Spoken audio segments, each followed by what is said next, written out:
அருட்பெருஞ்சோதி அருட்பெருஞ்சோதி தனிப்பெரும் கருணை அருட்பெருஞ்சோதி. எல்லா உயிர்களும் இன்புற்று வாழ்க, வள்ளல் மலரடி வாழ்க வாழ்க, கொல்லா விரதம் குவளை எல்லாம் ஓங்குக, நல்லோர் நினைத்த நலம் பெறுக, நன்றி நினைத்த எல்லோரும் வாழ்க இசைந்து. உலக மக்களே, அறிவார்ந்த அன்பர்களே, ஆண்மநேய ஒருமைப்பாடுடைய அன்பர்களே, வளர்ப்பமான நமக்கு அருளிய திருவுற்பாவில் 3ஆம் திருமுறையில் பதிகம் 11 குறி ஆராய்ச்சி என்ற பதிகத்தில் இருக்கின்ற பாடலுடைய விளக்கங்களை பார்த்து கொண்டிருக்கிறோம். குரு ஆராய்ச்சி மொத்தம் 11 பாடல்களை கொண்டது. இதுவரையிலும் 5 பாடலுடைய விளக்கங்களை பார்த்திருக்கிறோம். இன்று 6வது பாடலுடைய விளக்கத்தை பார்க்க போகிறோம். அதற்கு முன்னால் ஒரு சிறிய முன்னுரை. 3ஆம் திருமுறையிலே இதுவரையில் வளர்ப்பமான நமக்கு அருளிய பாடலுடைய விளக்கத்தினுடைய சுருக்கம். ஏன்னால் அது சொன்னாதான் உங்களுக்கு புரியும். இந்த பிரபஞ்சம் தோன்றிய காலத்திலிருந்தே 4 யுகங்களிலும், கிரேதயுகம், திரேதயுகம், துவாரயுகம், கலியுகம், 4 யுகங்களிலுமே சமயங்கள், மதங்கள், மார்க்கங்கள் தோன்றிவிட்டன.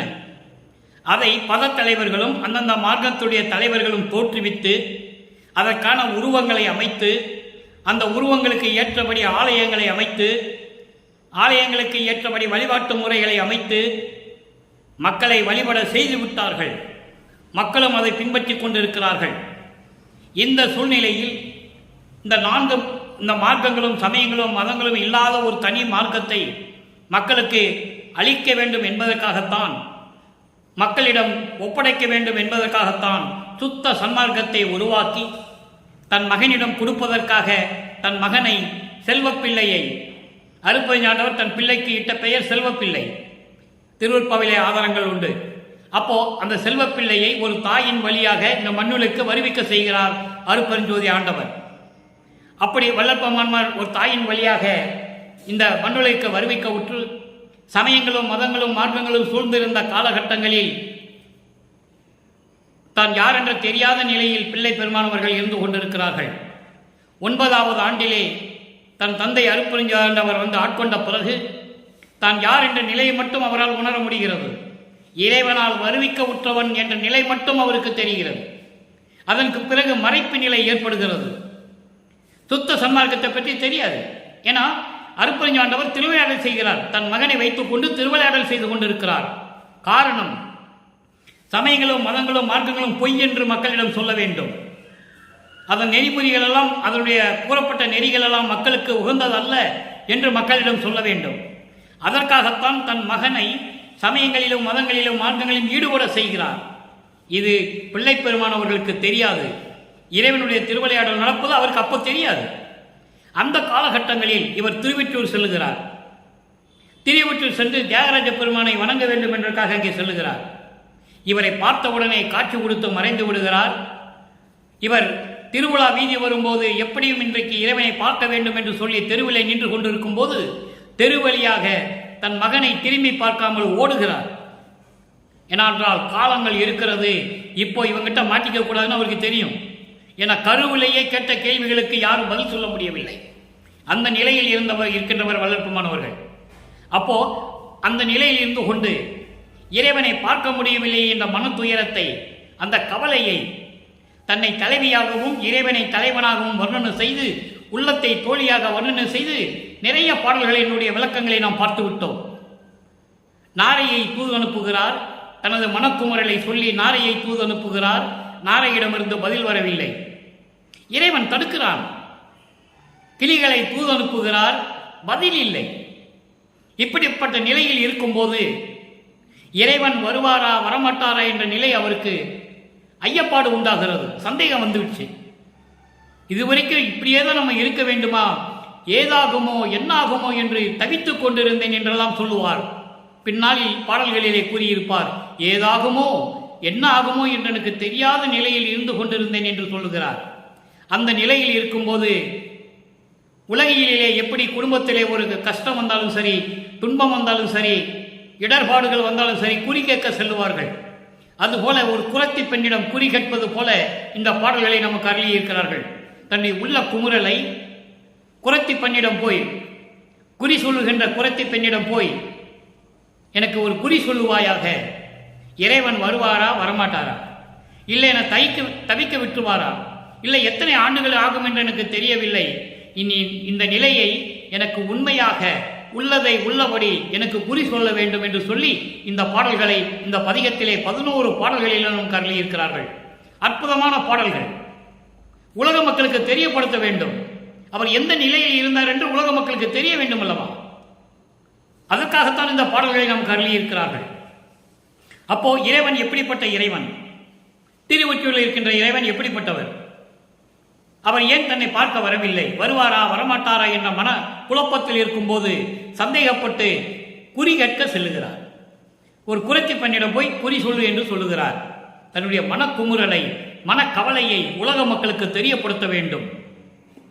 இந்த நிலைகளெல்லாம் மாறிய பிறகு, இறைவன் சுத்த சன்மார்க்கத்தை கொடுத்த பிறகு, இறைவன் யார் என்பதையும், அந்த இறைவன் எங்கே இருக்கிறார் என்பதையும், எப்படிப்பட்ட இறைவன் என்பதையும், இறைவன் எப்படியெல்லாம் அருளை பெற்றுக்கொண்டார் என்பதையும், இவர் எப்படி இறைவனான் ஆனார் என்பதையும், வழக்கமான எப்படி இறைவனானார் உலக மக்களுக்கு சொல்லணும். 6ஆம் திருமுறையிலே இந்த பாடலுக்கு ஏற்றபடி ஒவ்வொரு பாடலாக பார்த்து கொண்டிருக்கிறோம். நல்லா கவனிங்க. இன்று 6வது பாடல் 3ஆம் திருமுறை பதிகம் 11 குறி ஆராய்ச்சி 6வது பாடல். இறைவன் எப்படிப்பட்ட இறைவன்? சமயங்களிலும் மதங்களிலும் மார்க்கங்களிலும் சார்ந்திருந்த போது இறைவனை எப்படி உருவகப்படுத்துகிறார் என்பதை நீங்கள் கவனிக்க வேண்டும்.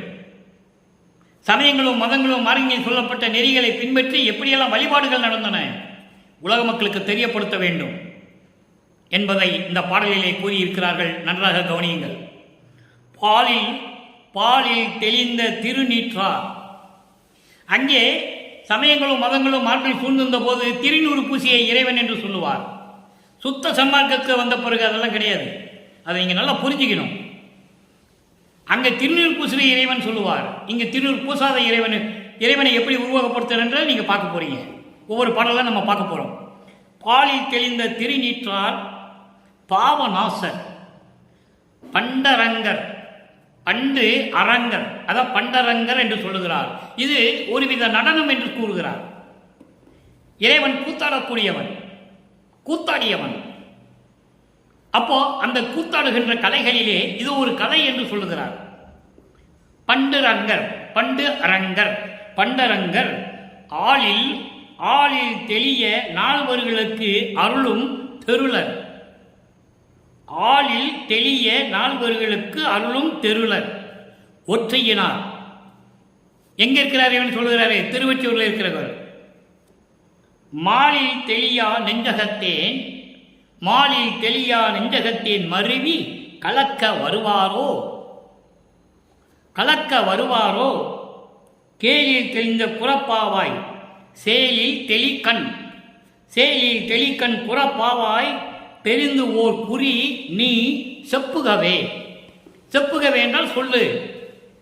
இதனுடைய பதவுரையை பார்க்க போறோம். அப்புறம் பாடலுடைய தெளிவுரை. பாலில் தெளிந்த திருநீற்றார். பால் வெள்ளையா இருக்கும்.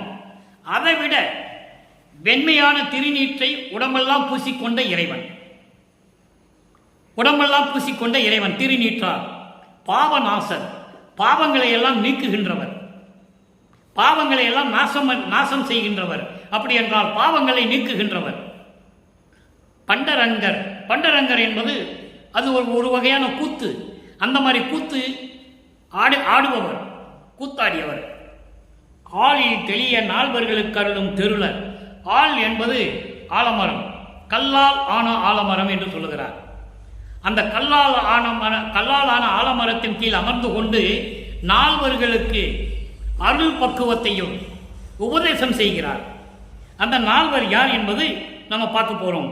சனகர், சனந்தர், சனந்தனர், சனாதனர், சனத்குமரர். இந்த 4 பேர் தான். இவங்களுக்கு உபதேசம் பண்ணுகிறார். எப்படி? கல்லால் ஆன ஆலமரத்தின் கீழ் அமர்ந்து கொண்டு இந்த 4 பேருக்கு உபதேசம் செய்தவர். இதனுடைய விளக்கம் நிறைய இருக்கிறது. அதை இப்போ நம்ம சொல்ல முடியாது. ஏன்னா பாடலுடைய விளக்கத்தை சொல்லணும். ஏற்கனவே நேரங்கள் கடந்து கொண்டு இருக்கிறது. அதாவது ஆலமரத்தின், கல்லாலான ஆலமரத்தின் கீழ் அமர்ந்து கொண்டு 4 பேருக்கு உபதேசம் செய்தவர். அவர் யார் என்றால் சனகர், சனந்தனர், சனாதனர், சனத்குமரர். இவங்க 4 பேரும் இவங்களுக்கு உபதேசம் செய்கிறார். அப்படிப்பட்ட இறைவன் அருள் பக்குவத்தை கொடுக்கிறார் அங்கே. அதன் பிறகு ஒற்றியனார், திருவொற்றியூரில் இருக்கின்ற இறைவன். இப்படியெல்லாம் இருக்கின்ற இறைவன் மாலில் தெளியா நெஞ்சகத்தேன். மால் என்பது மயக்கம், காதல் மயக்கம். காதல் மயக்கத்தில் நான் இருந்து கொண்டிருக்கிறேன். என் உள்ளம் முழுவதும் காதல் மயக்கம் இருந்து கொண்டிருக்கிறது. அப்படிப்பட்ட நான் இருந்த நிலையில் என்னை மருவி கலக்க வருவாரோ, என்னுடன் சேர்ந்து கொள்ள வருவாரோ என்று குறத்தி பெண்ணிடம் கேட்கிறார். குறத்தி பெண்ணிடம் கேட்பது போல உலக மக்களுக்கு தெரிவிக்கிறார். அதான் பாடலுடைய மைய கருத்து. கலக்க வருவாரோ சேலில் தெளிக்கண். சேல் என்பது மீன். மீன் போன்று அழகான கண்களை உடைய, மீன் போன்று அழகான கண்களை உடைய குறத்தி பெண்ணே, உனக்கு தெரிந்து உள்ளதை உள்ளபடி ஒரு குறி சொல்லுவாயாக. அவர் வருவாரா வரமாட்டாரா? ஏனென்றால் இதுக்கு முன்னால் பார்த்த பதியங்களுடைய பாடல்களுடைய விளக்கம், அவர் வந்தாரு, அணைச்சிக்கல, திரும்பி போயிட்டாரு, மறைஞ்சிட்டாரு, என்னை ஏமாத்துறாரு, இப்படிலாம் சொல்லுவார். இங்கே இனிமே வருவாரா வரமாட்டாரா சந்தேகம் வந்துருச்சு அவருக்கு. இறைவன் நம்மளை பார்க்க வருவாரா வரமாட்டார சந்தேகம் வந்தவுடனே குறத்தி பெண்ணிடம் குறி கேட்பது போல இந்த உலக மக்களுக்கு தெரிவிக்கிறார். இந்த நிலையில் நான் இருந்து கொண்டிருந்தேன் என்று சொல்லுகிறார். இதான் பாடலுடைய மைய கருத்து. இப்போ பாடலுடைய பதவுரை பார்த்தாச்சு, விளக்க உரை கோர்வையாக சொல்லுகிறேன். அதாவது பாலை விட தெளிந்த வெண்மையான வெள்ளை நிறத்தை அந்த திருநீர் அணிந்த இறைவன், பாவங்களை நீக்குபவர், பண்டரங்கர் என்ற ஒரு வகையான கூத்து ஆடுபவர், கல்லாலான ஆலமரத்தின் கீழ் அமர்ந்து கொண்டு 4 சகோதரர்களுக்கு 4 என்று சொல்கிறார். 4 சகோதரர்களாகிய சனகர், சனாந்தர், சனந்தனர், சனந்தர் குமரர், இந்த 4 பேருக்கும் உபதேசம் செய்து அருள் பக்குவத்தை கொடுத்தவர். அப்படிப்பட்ட இறைவன் திருவொற்றியூரில் இருக்கின்ற இறைவன். அப்படிப்பட்ட இறைவன் திருவொற்றியூரில் இருக்கின்ற இறைவன். அப்படிப்பட்ட இறைவன் என் மனதில் இருக்கின்ற அந்த காதல் மயக்கத்தை தீர்ப்பதற்கு இறைவன் மீது நான் காதல் கொண்டுள்ளேன். அளவற்ற பாசம் இருக்கிறது, அளவற்ற அன்பு வைத்திருக்கிறேன். அப்படிப்பட்ட இறைவன் என்னை பார்க்க, என்னோடு சேர்ந்து கலந்து கொள்ள வருவாரோ வருவாரோ தெரியவில்லையே. மீன் போன்று அழகான கண்ணுடைய குறத்தி பெண்ணே, நீ உண்மையை உள்ளதை உள்ளபடி உண்மையாக ஒரு குறி எனக்கு சொல்லுவாயாக. இறைவன் வருவாரா வரமாட்டாரா என்று எனக்கு தெரியவில்லை. எனக்கு பெரிய ஐயப்பாடு இருக்கிறது, சந்தேகம் இருக்கிறது. இதை நீ ஒரு குறி சொல்லி எனக்கு செப்புவாயாக, சொல்லுவாயாக என்று சொல்லி இந்த பாடலை நமக்கு அருளியிருக்கிறார்கள். இதன் மூலம் உலக மக்களுக்கு தெரிவிப்பது, உலக மக்களே, நான் இந்த மண்ணுலக்கு வருவிக்க உற்று 9வது ஆண்டில் இறைவனை என்னை ஆட்கொண்ட பிறகு நான் யார் என்ற நிலை மட்டும் எனக்கு தெரிந்தது. இறைவனால் வருவிக்க உற்றவன் என்ற நிலை மட்டும் எனக்கு தெரிகிறது என சொல்லுகிறார். நீயே என் தந்தை அருளுடையாய், என்னை நேர்ந்து பெற்ற தாயே என்று சொல்லுகிறார். என்னை ஈன்றவனே என்று சொல்லுவார். அப்படிப்பட்ட நிலை மட்டும்தானே தெரிந்ததை தவிர வேற எந்த நிலையும் தெரியாத நிலையில், அதாவது மறைப்பு நிலையில் நான் இருந்து கொண்டிருந்த காலகட்டங்களில், சமயங்களும் மதங்களும் மார்க்கங்களும் சூழ்ந்திருந்த நேரத்தில் நானும் இறைவனை பார்க்க வேண்டும், தியாகராஜனை பார்க்க வேண்டும் என்று சொல்லி நான் திருவொற்றியூருக்கு சென்றிருந்த போது எனக்கு காட்சி கொடுத்து மறைந்து விடுகிறார். என்னை பார்த்தவுடனே தெருவழியாக திரும்பி பார்க்காமல் ஓடுகிறார். நானும் பின்னாலே ஓடினேன், ஓட்டத்தை பிடிக்க முடியவில்லை. அதன் பிறகு எவ்வளவோ நான் முயற்சி செய்தேன், நாரையையும் கிளிகளையும் தூதி அனுப்பி பார்த்தேன், எந்த பலனும் இல்லை. இப்போ எனக்கு சந்தேகம் வந்து விட்டது, இறைவன் வருவாரா வரமாட்டாரா என்ற நிலை சந்தேகம் வந்து விட்டது. அதனால் நான் குறி கேட்க ஒரு குறத்தி பெண்ணிடம் குறி கேட்க சென்றேன் என்று குறி கேட்பது போல உலக மக்களுக்கு தெரிவிக்கிறார். உலக மக்களே, இறைவன் என்னை பார்க்க வருவாரா? என் மனதிலே காதல் மயக்கத்தோடு இருந்து கொண்டிருக்கிறேன். இறைவன் மீது காதல் கொண்டுள்ளேன். என்னுடன் சேர்ந்து கலந்து கொள்ள அவர் வருவாரா வரமாட்டாரா என்று தெரியவில்லையே என்று சொல்லி ஒரு குறத்தி பெண்ணிடம் குறி கேட்பது போல உலக மக்களுக்கு தெரிவிக்கிறார். நான் இந்த நிலையில் இருந்து கொண்டிருந்தேன். அந்த காலகட்டத்தில் சமயங்களும் மதங்களும் மார்க்கங்களும் சூழ்ந்திருந்த காலகட்டங்களில் அந்த நெறிகளை பின்பற்றி கொண்டிருந்தேன். இது உண்மை என்று உலக மக்களுக்கு தெரிவிக்கிறார். அப்போ இதன் நிலை மாற வேண்டும். ஏனென்றால் இறைவனுடைய திருவிளையாடல் நெருங்கிக் கொண்டிருக்கிறது. மகனை ஆட்கொள்ள வேண்டும், சுத்த சன்மார்க்க மகனுக்கு கொடுக்க வேண்டும், அவனை இறைவனாக்க வேண்டும். இந்த அதனுடைய திருவிளையாடல் முடிவடைய வேண்டும். 51வது ஆண்டில் வல்லப்பெருமான் வருவிக்க உற்று 51வது ஆண்டில் அந்த திருவிளையாடல் முடிய வேண்டும். அதை நீங்கள் நல்லா புரிஞ்சுக்கணும். வல்லப்பெருமான் சாதாரண மனிதனாக, குழந்தையாக பிறந்த மனிதனாக எல்லாம் வாழவில்லை. தவறாக பேசிக் கொண்டிருக்கிறார்கள். நம்ப வேண்டாம் உலக மக்களே. அவர் இறைவனாகவே வருவிக்க உற்றவர். இறைவனுடைய திருவிளையாடல் என்னால் அங்கே இருந்தார் என்று சொல்லுகிறார். இருக்க சொன்னார், இருந்தேன். என் தந்தை வேண்டாம் என்று சொல்லிவிட்டால் பொய் என்று சொன்னார், பொய் என்று சொல்லிவிட்டேன். ஞானசேரியில் சொல்லுவார். அப்படியெல்லாம் இருந்த சூழ்நிலையில் சுத்த சன்மார்க்கத்தை பெற்ற பிறகு அதற்கேற்றபடி என்னென்ன பாடல் இருக்கிறது என்பதை பார்க்க போகிறோம். சுத்த சன்மார்க்கத்தை பெற்ற பிறகு முதலிலே இறைவனிடம் எப்படி வேண்டுகோள் வைக்கிறார், அதிலிருந்து தான் ஆரம்பமாகிறது. அப்போ சுத்த சன்மார்க்க வேண்டுகோள் 6வது பாடல் 3ஆம் திருமுறையிலே 11வது பதிகத்தில் இருக்கின்ற 6வது பாடலுக்கு 6ஆம் திருமுறையிலே சுத்த சன்மார்க்கம் பெற்ற பிறகு 21வது பதிகத்திலே சுத்த சன்மார்க்க வேண்டுகோள் என்ற தலைப்பிலே 6வது பாடல். அடிகள் என்றால் இறைவன் நான் வேண்டுதல் கேட்டு அருள் புரிதல் வேண்டும். நான் என்ன கேட்கிறோன்னு எல்லாத்தையும் நீ கொடுத்துடணும். எப்படி? அண்டமெல்லாம் பிண்டமெல்லாம் கண்டுகொள்ளல் வேண்டும். இந்த பிரபஞ்சத்தில் எத்தனை அண்டங்கள் இருக்கிறதோ, எத்தனை உலகங்கள் இருக்கிறதோ, எத்தனை வகையான உயிரினங்கள் இருக்கிறதோ, அதான் பிண்டம்னு சொல்றேன். எத்தனை வகையான உயிரினங்கள் இருக்கிறதோ எல்லாவற்றையும் நான் பார்க்க வேண்டும், கண்டுகொள்ளல் வேண்டும். நான் எல்லாத்தையும் பார்க்கணும். துடிசேர் எவ்வுலகமும் எத்தேவரும் எவ்வுயிரும். துடிசேர் எவ்வுலகம் என்றால் எல்லா நிலைகளும் சிறப்பாக இருக்கும்படி இருக்கின்ற எல்லா உலகங்களையும், எல்லா தேவர்களும், தேவர்கள் என்று சொல்லுகிறார், யாரையும் கடவுள் என்று சொல்லவில்லை. சிவபெருமான், நடராஜன், ஈசன், சொக்கன், மகாலிங்கம் யாராக இருந்தாலும் சரி, சமயத்தினுடைய தலைவர்கள், சைவ சமயத்தின் தலைவர்கள் தெளிவாக சொல்லுகிறார். சைவ சமயத்தினுடைய தலைவர்கள். இறைவன் யார்? அருட்பெருஞ்சோதி ஆண்டவர். அவர் தான் இவங்க எல்லாம் இந்த ரூபத்தில் தெரிஞ்சுக்கிட்டு இருக்கிறது. அதை நல்லா புரிஞ்சுக்கணும் நீங்க. அப்போ அப்படிப்பட்ட எவ்வுலகமும் எத்தேவரும் எவ்வுயிரும், எல்லா உயிர்களும் சுத்த சிவ சன்மார்க்கம் பெற்றிடுதல் வேண்டும். எல்லாமே வாங்கணும். சமயங்களும் மதங்களும் மாற்றங்களும் ஒளிந்து விட்டன. அதையெல்லாம் நீக்கிவிட்டு எல்லா உலகத்திலேயும் எல்லா தேவர்களும் எல்லா உயிர்களும் சுத்த சிவ சன்மார்க்கம் பெற்றிடுதல் வேண்டும். வேண்டுகோள் வைக்கிறார். ஏனென்றால் இது இறைவனால் தான் முடியும், தனிப்பட்ட ஒரு நபரால் முடியாது என்பதை அங்கேயே குறிப்பிடுகிறார் வல்லப்பெருமானவர்கள். அடுத்து பாருங்க, படி வானும். படி என்பது நிலம், வான் என்பது ஆகாயம். படி வானும் படைத்தல் முதல் 5 நிலம், நீர், நெருப்பு, காற்று, ஆகாயம். இந்த 5 பூதங்களையும் ஞானம் படைத்தல் முதல் 5 படைத்தல், காத்தல், அழித்தல், மறைத்தல், அருளல், இந்த 5 தொழிலையும் நான் புரிதல் வேண்டும். ஏன்னா அந்த 4 தொழில்களிலையும், 5 தொழில்களையும், படைத்தல், காத்தல், அழித்தல், மறைத்தல், அருளல், இதில் பூரா அந்த 5 பூதங்கள் கலந்துருக்கு. நல்லா புரிஞ்சுக்கணும். இந்த 5 தொழில்களிலையும் அந்த 5 தொழில் புறக்கூடிய அந்த 5 பூதங்களும் இதனோடு கலந்து கொண்டிருக்கிறது. ஏனென்றால் நிலம், நீர், நெருப்பு, காற்று, ஆகாயம் பூதங்களை சேர்ந்தது, ஆன்ம தத்துவத்தை சேர்ந்தது.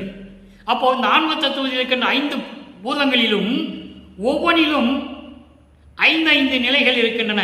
அது ஒரு உட்கருவிகள் என்று சொல்லுவார், தத்துவிகள். அந்த 25 தத்துவிகள் அதில் இருக்கின்றன. ஒவ்வொன்றுக்கு 5 இருக்கு.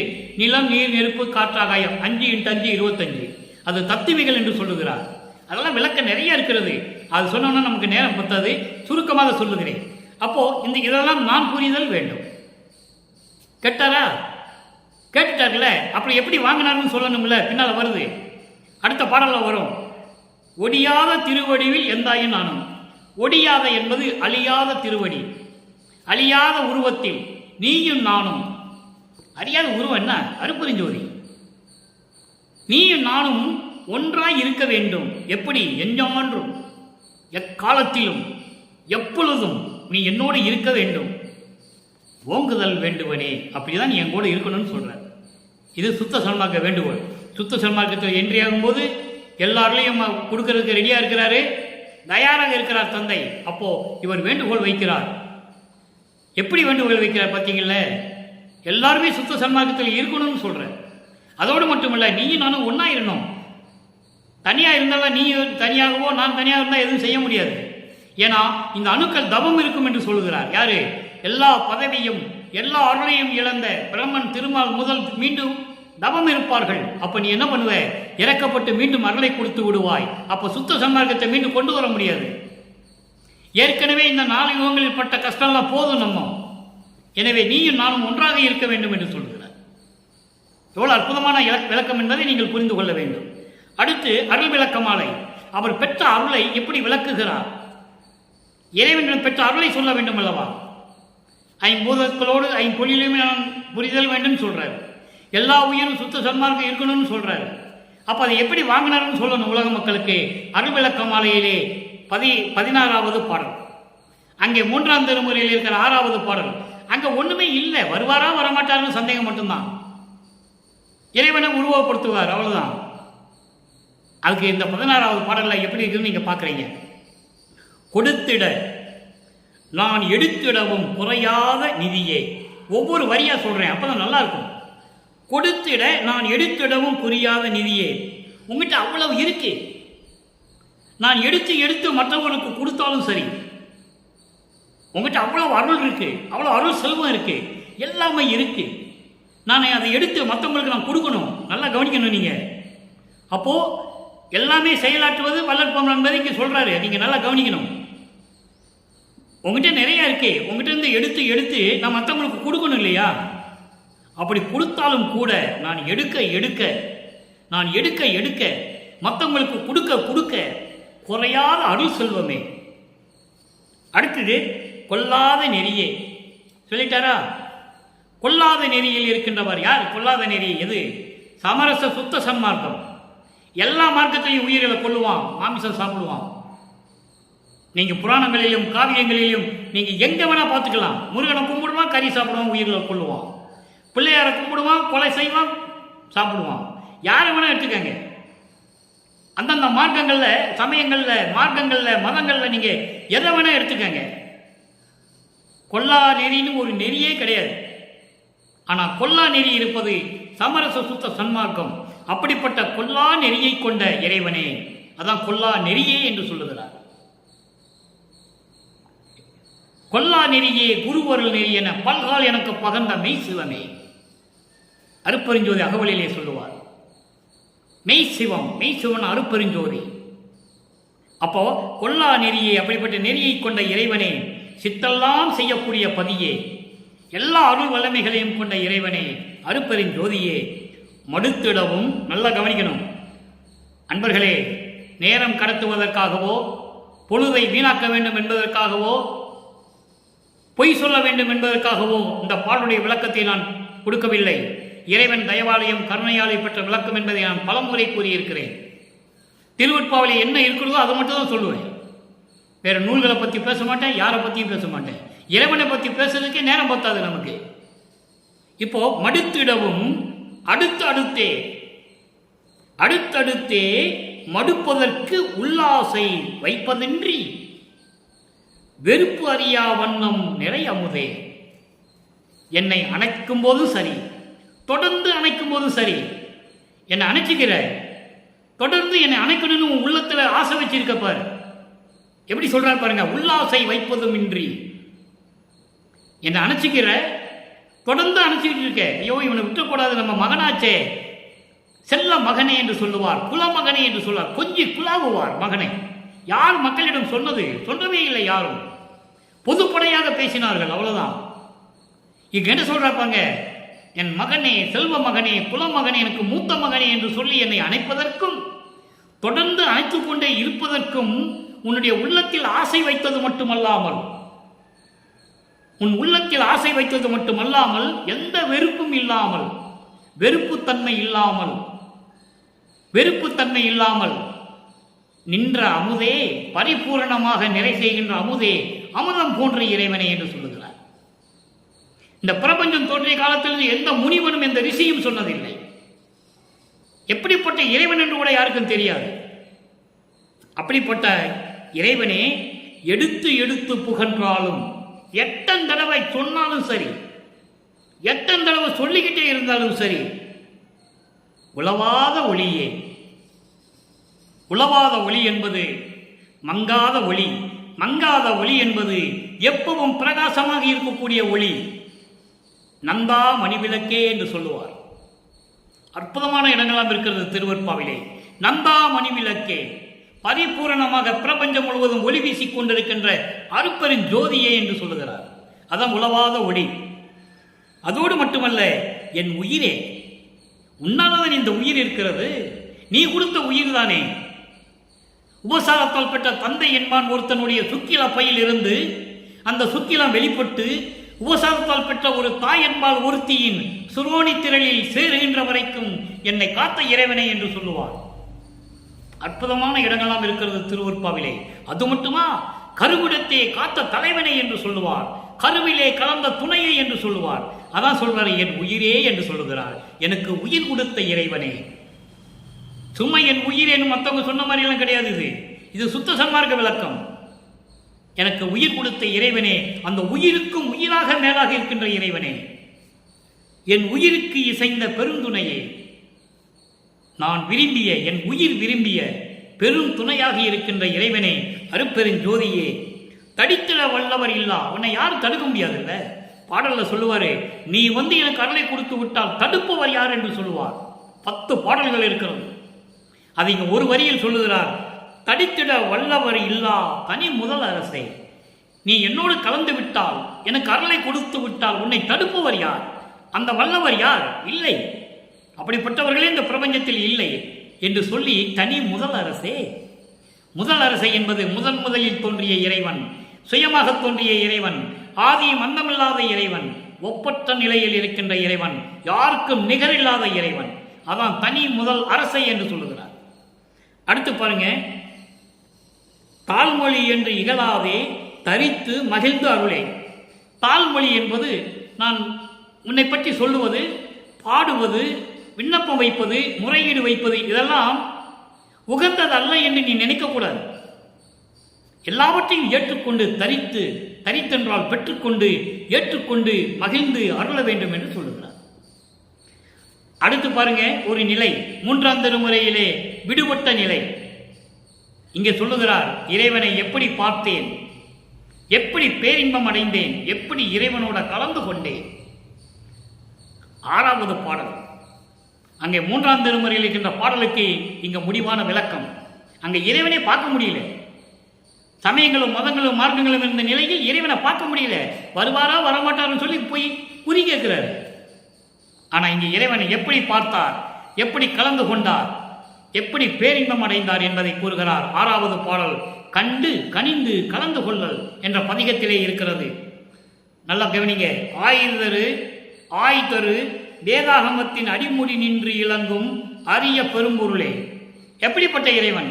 திருவற்றில் இருக்கின்ற இறைவன் அங்கே சொல்லுவார். காலை வாகனத்தின் மீது வருகின்ற இறைவன் என்று சொல்லுவார். இங்கு அதெல்லாம் கிடையாது. அது தத்துவங்களின் அடிப்படையில் கொண்டவர்கள். அருட்பெருஞ்சோதி அப்படி அல்ல, தத்துவங்களை அடக்கி ஆழ்ந்து கொண்டிருப்பவர். வேதங்களும் ஆகமங்களும் ஆராய்ந்து பார்க்கின்றன. அவங்களுடைய விளக்கங்களை அவைகளே ஆராய்ந்து கொண்டிருக்கின்றன. அதான் சொல்லுகிறார், ஆய் தரு என்று சொல்லுகிறார். வேதங்களில் சொன்ன விளக்கத்தினுடைய முடிவுகள், ஆகம நூல்களில் சொல்ல விளக்கங்கள் எல்லாம் ஆய்ந்து கொண்டிருக்கின்றன, ஆராய்ந்து கொண்டிருக்கின்றன. ஆனால் அந்த விளக்கங்களுக்கு மேல் விளக்கமாக நின்று கொண்டிருக்கின்ற இறைவன் அப்படி அரிய பெரும்பொருளே. அப்படிப்பட்ட அருட்பெருஞ்சோதியை, அவைக்கு அனுபவமான பொருளை, அந்த அனுபவங்களை பெற்றிருக்கின்ற இறைவனை, வேய்தரும் தத்துவ பொருளை, தத்துவங்களை கையாண்டு கொண்டிருக்கின்ற இறைவனை. பொருள் என்றால் இறைவன். வேய்தரு என்பது கையாண்டு கொண்டிருப்பது, ஆண்டு கொண்டிருப்பது, அரசாட்சி செய்து கொண்டிருப்பது, பணிய வைத்துக் கொண்டிருப்பது. எந்த விளக்கம் வேணாலும் நீங்க எடுத்துக்கலாம். தத்துவங்களை வரலாற்று செய்து கொண்டு அந்த தத்துவங்கள் விளங்கும்படியாக, அந்த தத்துவங்கள் விளங்கும்படியாக விளங்குகின்ற பரம்பொருளை, அப்படிப்பட்ட இறைவனை, தத்துவங்கள் அனைத்தும் தோய்தரல் இல்லாத தனி சுயம் ஜோதி பொருளை சொல்லிட்டார் பாருங்க. இங்க சுயமாக தோன்றிய இறைவன், தனி சுயம் ஜோதி பொருளை, தனியாக தோன்றிய சுயமாக தோன்றிய அருட்பெருஞ்சோதி என்று சொல்லுகிறார். அதாவது ஜோதி பொருள் என்று சொல்லுகிறார். தத்துவங்களிடம் மூழ்கி விடாமல், தத்துவங்களை எல்லாம் கடந்து அடக்கி அருளாட்சி செய்து கொண்டிருக்கின்ற சுயமாக தோன்றிய அருட்பெருஞ்சோதி ஆண்டவரை சுத்த சிவமயமான, நல்லா கவனிக்கணும், சுத்த சிவமயம். நீங்க சிவமயம் சொன்னா சிவன் கிட்ட போயிடக்கூடாது. சிவன் வேறு, சிவம் வேறு. சிவன் குரூப்பை சேர்ந்தவங்களாம் இவங்க நடராஜன், மதுரையில் இருக்கிற சொக்கநாதன், திருவொற்றியூரில் இருக்கிற ஆளு தியாகராஜர், மகாலிங்கம், இவங்கெல்லாம் சிவனுடைய அடிப்படையில் வந்தவர்கள். இது சிவம், சிவமயம், அருப்பெருஞ்சோதி, சுத்த சிவமயம், சுத்த சன்மார்க்கத்தை சேர்ந்த இறைவன். அவங்கள கலப்படம், மிக்சிங், இது ஒரிஜினல். அப்படிப்பட்ட இறைவனை சுத்த சேமன சுகாதீத பொருளை, சுகாதீதம் என்பது பேரின்பமான பொருளை, சுகாதீதம் எல்லாத்துக்கும் மேலே இருக்கிறது. பேரின்பமான இறைவனை காய்தரல் இல்லாது என்னை காத்த அருள் பொருளை நல்லா கவனிக்கணும். காய்தரல் இல்லாது, வெறுப்பு இல்லாது. அதான் இதுக்கு முன்னால் பாடலை பார்த்தோம். என்னை அணைச்சிக்கிறதுக்கும் அடிக்கடி வந்து என்னை அணைப்பதற்கு மட்டும் உள்ளத்தில் ஆசை வைக்காமல் வெறுப்பு இல்லாமல் இருக்கிற பார்த்தியா அப்படின்னு சொல்லுவார். அதை தான் இங்கே சொல்லுகிறார். காய்தரல் இல்லாது, வெறுப்பு இல்லாது, வெறுப்பு இல்லாது என்னை காத்து கொண்டிருக்கின்ற அந்த அப்படிப்பட்ட இறைவனை, அருப்பெருஞ்சோதியை கண்டுகொண்டேன், கனிந்து கொண்டேன், பேரின்பமாக இருந்து கொண்டிருக்கிறேன், கலந்து கொண்டேன், இறைவனோடு கலந்து கொண்டேன், கலித்தே பேரின்பமாக. இவ்வளவு அற்புதமா சொல்றார் பாருங்க. அடுத்து ஒரு நிலை சொல்றார் பாருங்க. பதிகம் 55, உபதேசம் உண்மை. எப்படி உண்மை, என்ன உண்மை? 6வது பாடல், 3ஆம் திருமுறையில் வந்த 6வது பாடலுக்கு இங்கு ஒரு விளக்கம். 6வது பாடல், என்றே என்று, என்றே என்று உள் உறும் சுடரே. என்றே என்பது இறைவன், அருப்பெருஞ்சோதி. சில பேர் சொல்லுவாங்க கதிரவன் என்று சொல்லுவார்கள், உதய சூரியன் என்று சொல்லுவார்கள். அந்த உதய சூரியனுக்கு ஒளி கொடுக்கிறது அருப்பெருஞ்சோதி தான். சூரியன் ஒரு மண்டல பகுதி, இருண்ட பகுதி. அதுக்கு ஒளி கொடுக்கிறது யாரு? அருப்பெருஞ்சோதிங்கிற நீங்க புரிஞ்சுக்கணும். சொல்லுவார் ஒரு இடத்துல, ரவியின் பல்லை இருத்தவர் என்று சொல்லுவார். அவன் சூரியன் ஆணவத்தினால் தவறாக பதில் சொல்லி அருப்பெருஞ்சோதியை மாட்டிக்கொள்ளுவான். அப்போ அருப்பெருஞ்சோதி ஆண்டவர் சூரியனை அடித்து 2 பல்ல உடைப்பார்னு சொல்லுவார். அருப்பெருஞ்சோதி அகவல்ல இதுல 6ஆம் திருமுறையில் இருக்கு, 4ஆம் திருமுறையில், 3ஆம் திருமுறையில் இருக்கான பல்லை இருத்தவர் என்று சொல்லுவார். ஆக அந்த சூரியனுக்கு ஒளி கொடுக்கிறது அருப்பெருஞ்சோதி. அப்படிப்பட்ட இறைவனை என்றே நீதான் இறைவன் என்று, என்றே நீதான் இறைவன் என்று என் உள்ளத்திலே பொருந்திய அருப்பெருஞ்சோதியே, நீதான் இறைவன் என்று என் உள்ளத்திலே பொருந்திவிட்டது. என் உள்ளம் பரிபூரணமாக நம்புகிறது நீதான் இறைவன் என்று. என்னை ஈன்றவனே, இதான் முக்கியமான வரி. ஒரே வரிதான், ஒரு வரி கூட கிடையாது. ஈன்ற மகனே, 2 சொல் தொடர் தான். அருப்பெருஞ்சோதி ஆண்டவருடைய எல்லாம் கம்ப்ளீட்டாக இங்கே முடிஞ்சு போச்சு. கான்செப்டே முடிஞ்சு போச்சுங்க. என்னை ஈன்றவனே முடிஞ்சு போச்சா? அப்ப இவரை ஈன்றவனே அவர் யார்? தந்தை. இவருக்கு தந்தை. என்னை ஈன்றவனே, நன்றே நண்பு எனக்கே மிக நல்கிய நாயகனே, எல்லா விதமான அன்பையும் கொடுத்து, உயிர்நேய ஆன்மத்தையும் கொடுத்து, ஆன்மநேயத்தையும் கொடுத்து, உயிர்களுக்கு நண்பனவா ஆக்கி எனக்கு அருளிய இறைவனே, நாயகனே.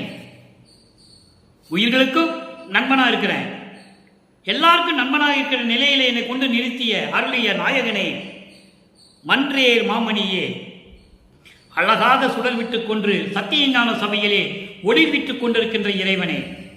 அங்கே சிவஞான வழியிலே திருச்சிற்றம்பலம், அங்க மக்கள் போக முடியாது. அதனால அங்க இருக்கிற திருச்சிற்றம்பலத்தை அப்படியே இறைவனுடைய நிலையை இங்க கொண்டு வந்து வடலூர்ல கொடுத்தாரு. மக்களுக்காக, நமக்காக, உலக மக்களுக்காக கொடுத்தாரு. பொற்றவை சிற்றவை அங்க எப்படி இருக்கிறதோ அதே நிலை எண்குண வடிவிலே. இறைவனுக்கு 8 குணம் உண்டு. ஏற்கனவே அந்த விளக்கம் நான் கொடுத்திருக்கிறேன்.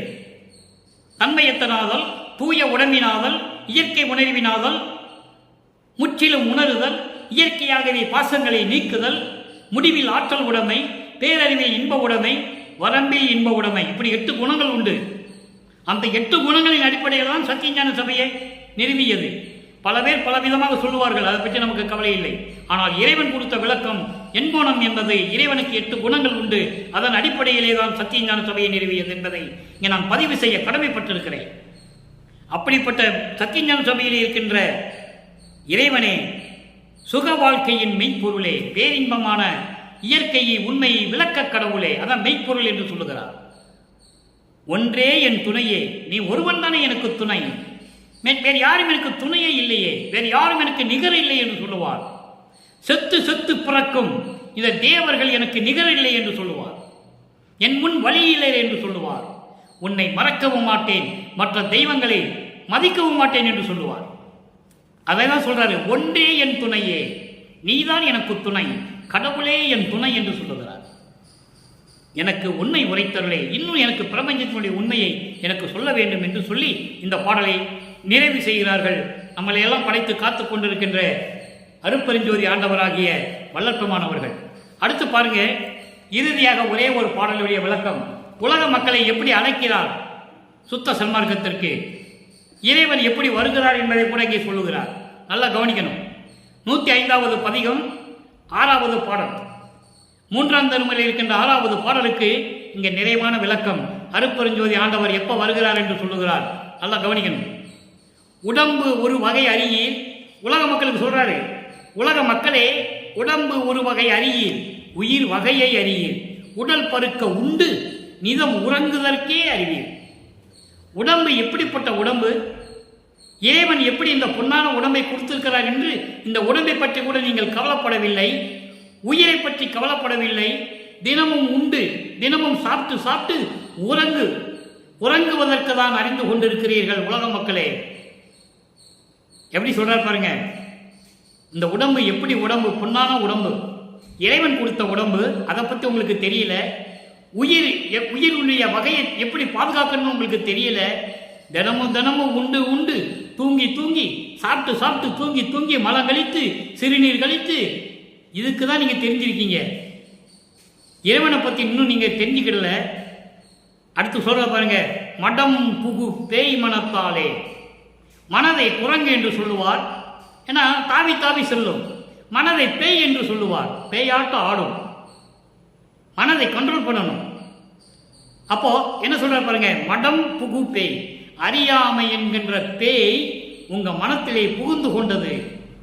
சமயங்களிலும் மதங்களிலும் மார்க்கங்களிலும் பற்றுக்கொண்டு அறியாமை என்கின்ற பேய் உங்கள் மனத்திலே இருக்கிறது. மயங்குகின்றீர். உலக ஆசைகளிலும், மண்ணாசை, பெண்ணாசை, பொன்னாசை, மாயைகளிலும், மயக்கங்களிலும், காமத்திலும், சினத்திலும் திகைத்துக் கொண்டிருக்கிறீர்கள், மயங்கிக் கொண்டிருக்கிறீர்கள். மனத்தை வசப்படுத்தீர்.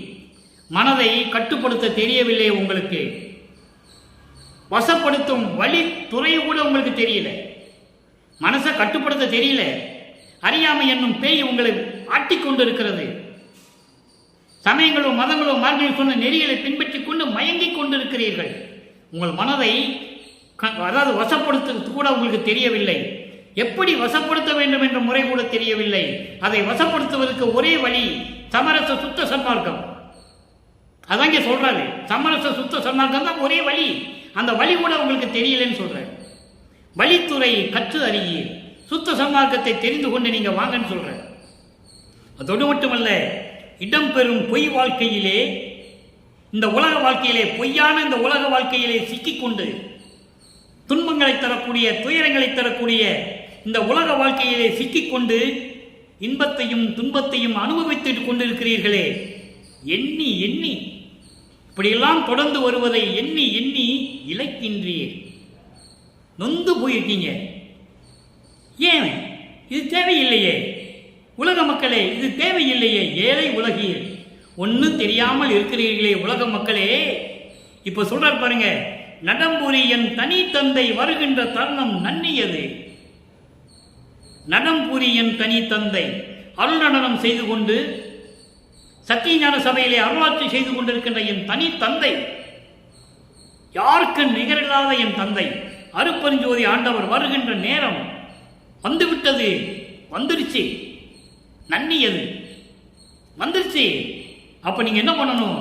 நன்னுமினோ, நீங்களும் வாருங்கள். இறைவனிடம் அருளையும் அருள் செல்வங்களையும் பெற்றுக்கொண்டு நோயற்ற வாழ்வை பெற்றுக்கொண்டு இந்த உலகத்தில் நீங்கள் இன்பமாக வாழ வேண்டும் என்று சொல்லுகிறார். உங்கள் சுற்றமும் சூழமும் எல்லாருமே சேர்ந்து நீங்கள் இன்பமாக வாழ வேண்டும். நீங்களும் வாருங்கள், புண்ணியம் சார்வீரே. எல்லா புண்ணியங்களும் உங்களுக்கு கிடைக்கும். எதுல இருந்தா? சமரச சுத்த சன்மார்க்கத்தில் இருந்தா உங்களுக்கு எல்லா புண்ணியங்களும் கிடைக்குன்னு சொல்கிறேன்.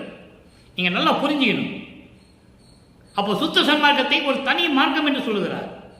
இங்கே இருக்கிறவங்க 200 வருஷமாக என்ன சொல்லிட்டு இருக்காங்க? கீழே இருந்து தான் வரணும், அது எல்கேஜி யூகேஜி படிச்சுட்டு தான் எம்ஏ படிக்கணும், அதுக்கப்புறம் தான் பிஹெச்டி படிக்கணும். மக்களை ஏமாற்றிட்டு இருக்கான். நம்பாதீங்க. சுத்த சன்மார்க்கத்தை வரணும்னா அங்கே இருக்கணும்னு அவசியம் இல்லை, நேரையா வரலாம். சுத்த சன்மார்க்கம் இறைவனை அடையக்கூடிய மார்க்கம், அடுத்த பிறவி இல்லாத மார்க்கம், இறைவனுடைய திருவடியில் இருக்கக்கூடிய ஒரு வாக்கியம் கிடைக்கும். அதனால தான் நீங்க உங்களுக்கு புண்ணியம் கிடைக்கும் சொல்றார். புண்ணியத்தை நீங்கள் பெற்றுக்கொள்ளுவீர்கள். என்ன புண்ணியம்? இறைவனுடைய அருளை பெறுவீர்கள், இறைவனிலிருந்து எல்லா செல்வங்களையும் பெறுவீர்கள், நோயற்ற வாழ்வை பெற்றுக்கொள்ளுவீர்கள். திரும்பி உங்களுக்கு பிறவி இல்லை, இறைவனுடைய திருவடியில் இருக்கலாம். அந்த புண்ணியம் எந்த மதத்திலும் எந்த சமயங்களிலும் எந்த மார்க்கங்களிலும் கிடையாது என்பதை இங்கே நான் பதிவு செய்ய கடமைப்பட்டிருக்கிறேன். இறைவன் சொன்னதை சொல்லுகிறேன். ஏற்றுக்கொண்டால் உங்களுக்கு நன்மை கிடைக்கும். இறைவன் சொன்னதை சொல்லுகிறேன், அவ்வளவுதான். அதற்காகவே இந்த ஊழியம் செய்து கொண்டிருக்கிறேன். இந்த வள்ளலார் ஊழியன் என்பதை இங்கே சொல்லிக் கொள்வதில் பெரும் மகிழ்ச்சி அடைகிறேன், பெரும் பூரிப்படைகிறேன். ஆக எனவே உலக மக்களே, எந்த சமயத்தையும் மதையும் மார்க்கங்களையும் சாராத ஒரு மார்க்கம் தனி சுத்த சன்மார்க்கம், சமரச மார்க்கம். அந்த சமரச மார்க்கத்தில் ஈடுபட்டு கொண்டு, ஏனென்றால் இங்கே தான் கொலையும் புலையும் இருக்காது. உயிர்களை கொலை செய்வது, அதை கொண்டு அந்த பிணத்தை, அந்த உடம்பை, அந்த பிணத்தை, துர்நாற்றம் அடைந்த அந்த பிணத்தை சாப்பிடுவது கிடையாது சுத்த சன்மார்க்கத்தில். அதனால்தான் கொல்லா நெறி என்று சொல்லுகிறார். கொலையும் புலையும் தவிர்த்தவர்கள் தான் உள்ளே வர வேண்டும் என்று சொல்லுகிறார். ஆனால் யார் அதை சொல்றதில்லை. கூட்டம் கூட்டமாக வந்துட்டு போறாங்களே தவிர அங்கே இருக்கிற நிலையை, கடவுள் நிலையை யாரும் சொன்னதில்லை. எனவே கொலையும் புலையும் தவிர்த்து வீட்டிலே அமர்ந்து கொண்டு குத்து விளக்கு, இந்த காமாட்சி விளக்கு, வெள்ளி விளக்கெல்லாம் ஏற்றக்கூடாது. அது சுத்த சன்மார்க்கத்துக்கு உகந்ததல்ல. சுத்த சன்மார்க்கத்தின் முக்கிய தடையே தான் சொல்றாரு பாட்டில். விண்ணப்பத்திலே சொல்லுவாரு, எல்லாமுடைய அற்புதஞ்சோதி அற்புத கடவுளே, எக்காலத்தும் சுத்த சன்மார்க்கத்தின் முக்கிய தடைகள் என்று சொல்லுகிறார். சமயங்களும் மதங்களும் மார்க்கங்களும், அவற்றில் கூறப்பட்ட சங்கற்ப விகற்பங்களும், உலகச்சாரமான ஆசிரமங்களும் எல்லாமே சுத்த சன்மார்க்கத்தின் தடைகள் என்று சொல்லுகிறார். அப்ப நம்ம என்ன பண்ணணும்? சின்ன மண்ணகல் விளக்கில் தீபம் ஏற்றணும். முடிந்தா பூண்டு வச்சுக்கலாம், தப்பில்லை. ஏன்னா புழு பூச்சி விடாம இருக்கும். மண்ணகல் விளக்கிலே தீபம் ஏற்றி தெற்கு முகமாக நோக்கி வைத்து, தெற்கு முகமாக நோக்கி இருக்க வேண்டும் ஜோதி. தெளிவாக சொல்லுகிறார். தென்முக கடவுள் என்று சொல்லுவார். அப்படி வைத்து தீபத்து முன்னாலே அமர்ந்து கொண்டு ஞானசரியை படிக்க வேண்டும். யார் சொன்னது ஞானசரியை படிக்க சொல்லி? யாருமே சொன்னதில்லை. ஏன்னா அங்கதான் சுத்த சன்மார்க்கம் இருக்குது. சமயங்களையும் மதங்களையும் பொய்ன்னு சொல்றாரு. சாதியும் பொறித்த சமயமும் மதமும் பொய் பொய் என்று சொல்லுகிறார். எனவே அப்படி நிலையில் தீபத்தை வைத்துக் கொண்டு நீங்கள் சுத்த சன்மார்க்கத்தில் இருந்து கொண்டு கொலையும் புலையும் தவிர்த்து சைவ நெறியில் இருந்து கொண்டு இறைவனை வணங்கி எல்லா செல்வங்களையும் அருளையும் பெற்றுக்கொண்டு நீங்கள் நோயற்ற வாழ்வில் வாழ வேண்டும் என்று சொல்லி இறைவனோட தயவோடையும் கருணையோடையும் வாழ்த்தி இந்த வள்ளலார் ஊழியன் விடைபெறுகிறேன். மீண்டும் நாளை சந்திப்போம். நன்றி, வணக்கம். அருட்பெருஞ்சோதி, அருட்பெருஞ்சோதி, தனிப்பெரும் கருணை, அருட்பெருஞ்சோதி.